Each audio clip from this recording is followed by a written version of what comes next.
Joe Justice here on November 23rd, 2022, coming to you on Wednesday, Hump Day, the day before Thanksgiving. I don't know if it still counts as Hump Day when it's the last day of the week. I don't know. You guys tell me. Does it still count as Hump Day when it's the last day of the week?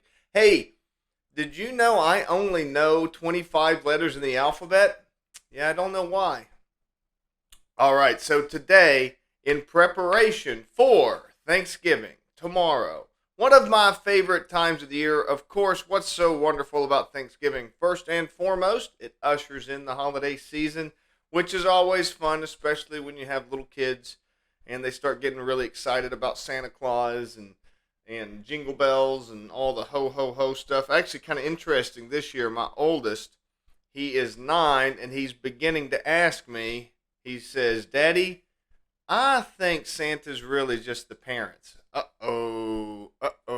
Somebody's starting to wisen up a little bit. I don't know.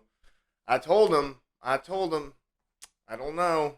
It just depends on what you believe. You got to believe in Santa for him to bring you gifts, right? We'll see what happens with that. As we get into Thanksgiving, of course, you might know that one of my favorite subjects is gratitude. I think that gratitude is one of the most powerful forces in your personal life and what you have going on for you. I think I like to say that gratitude is the antidote to anxiety. Anxiety is the situation that you're in. Basically, you can kind of think of it functionally as the frozen state before you decide to fight or flight.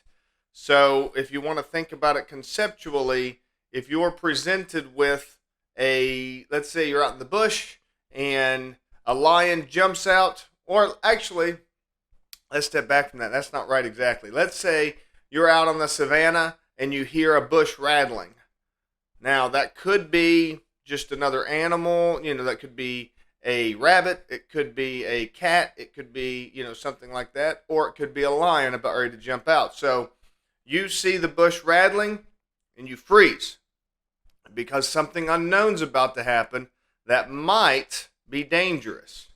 So after whatever it is jumps out, after you receive the information, this is a lion, this is something dangerous or not, then you get the fight or flight reaction, which is run away or stand your ground and fight. Now, anxiety is that frozen state. Anxiety is that state where you don't know what to do. Now, the problem is we don't have lions jumping out at us anymore.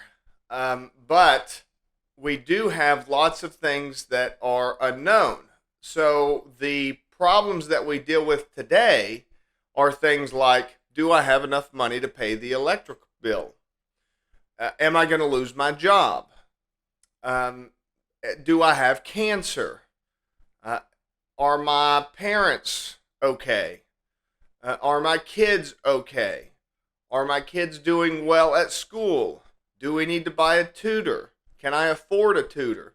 Now, the problem is all of these things are things that don't jump out at you, and they're not things that you can fight or run from. They are these kind of existential problems, but the body reacts to them in the same way as the bush rattling on the savannah. So what do you do about that? Because these are existential problems. They're not immediate problems. But being stuck in that anxiety state of not knowing what to do with these types of problems cause all kinds of terrible health conditions, and it's not good for you mentally. It's not good for you physically. And there needs to be a way to get out of it. And there is a way to get out of it. The way to get out of it is through gratitude. And I think people have known this for a very long time. I think that's the purpose of Thanksgiving. Thanksgiving existed so that we have the opportunity to ritualize the giving of thanks. And now we ritualize things, human beings ritualize things when enough people do it that we recognize value in it, even if we can't articulate why, which is one of the most fascinating things about humans is we do lots and lots of things before we can ever articulate explicitly why we are doing these things. There's all kinds of rituals in everyday life. There are religious rituals. There are rituals of government. There are rituals of community, all kinds of rituals. And once things become ritualized, then it means that they have some kind of value. Either it means one of two things. Either they have value or they had value at one point in time. That's kind of the difference between somebody who's open and somebody who's not, somebody that's a traditionalist, somebody that's a conservative versus somebody that's a liberal thinker. A liberal thinker looks to see which rituals aren't, what new activities can we do? What's something different that we can do? What's some of this old stuff that we can shed? And a conservative thinker says, we need to preserve this stuff. We don't know what it does. We don't know what it's connected to. We don't know exactly the value of it, so we need to keep it. So now that giving thanks has become ritualized, then it's good to look back at it, and this is a great time of year to do that because of Thanksgiving, and see what kind of value there is in giving thanks. And I think the value of giving thanks is in that relief of anxiety. I do believe, and I feel this very strongly, that if you go through your life and you find things that you're grateful for, that acts as an antidote to the anxiety, and that gives you calmness, it gives you perspective, it gives you kind of an understanding of where you are. It puts you in a context, it puts your mind in a context to avoid these existential type of threats. So, does it make them go away? No, it doesn't. That potential cancer diagnosis, it doesn't go away. That the lack of money at the end of the month doesn't go away. But it gives you perspective in understanding how to deal with those types of things rather than being overwhelmed by them. And gratitude is it's incredibly powerful. It's the kind of thing, like I say, that we really do overlook and we don't take full advantage of. And also, you get into a state whenever things are difficult, you have a lot of existential type overwhelming, pressure. Car's broken. I can't afford food this month. The kids are hungry. Not doing well in school. Need to get a tutor. Don't have time to take care of the kids myself. Don't have time to. Don't have Don't have the family that's very supportive. Families, demanding more from you than actually pitching in. On and on and on. These types of things, they do overwhelm you.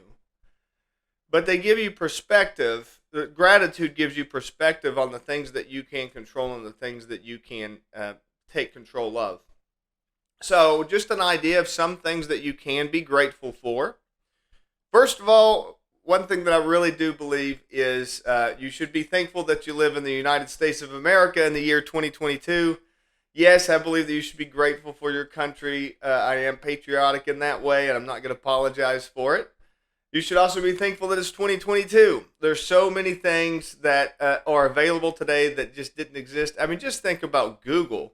20 years ago, if you felt sick or something, you had to go to a doctor to get a diagnosis. Now you can Google and get some idea of the symptoms at least, maybe find a specialized clinic that works on that type of thing that's in your area.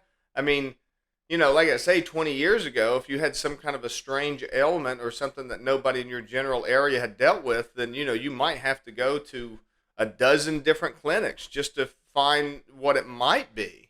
Nowadays, you can kind of Google and shop around and figure things out. Same thing with products. I mean, there's products that you never even knew existed 20 years ago that you can just Google and there they are. It's amazing. So the fact that you live in 2022 in America, that is something to be very grateful for. If you have a home, a roof over your head, that's something to be grateful for. There's plenty of people that don't have homes and roofs over their head. It doesn't matter. Now, the first thing, once you get into this kind of negative feedback loop, of this depressive feedback loop, the first thing that you're going to get into is, well, my house is terrible. My house is broken down. I don't own my house. I rent my house. All these kinds of negative things. You have a house. You have protection from the elements. That's something to be grateful for, not something to be upset about.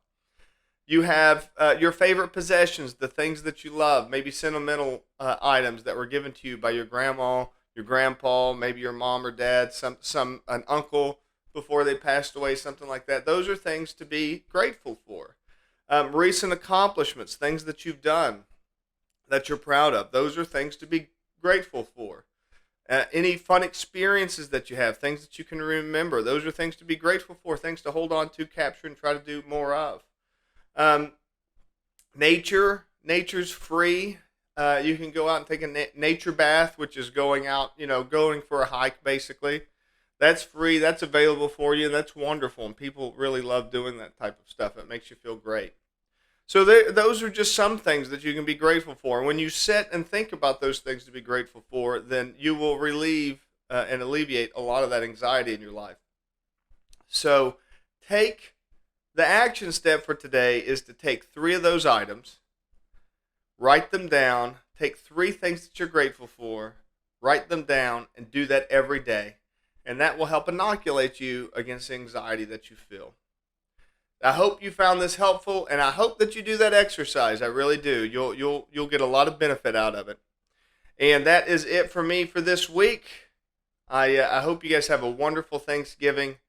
I hope that you're able to spend quality time with your family or your local your church or someplace like that. If you have the opportunity, volunteer at your church or soup kitchen or something like that. You'll feel great doing it, and you'll be even more grateful for the stuff that you have. Have a wonderful holiday weekend, and I will see you all on Monday.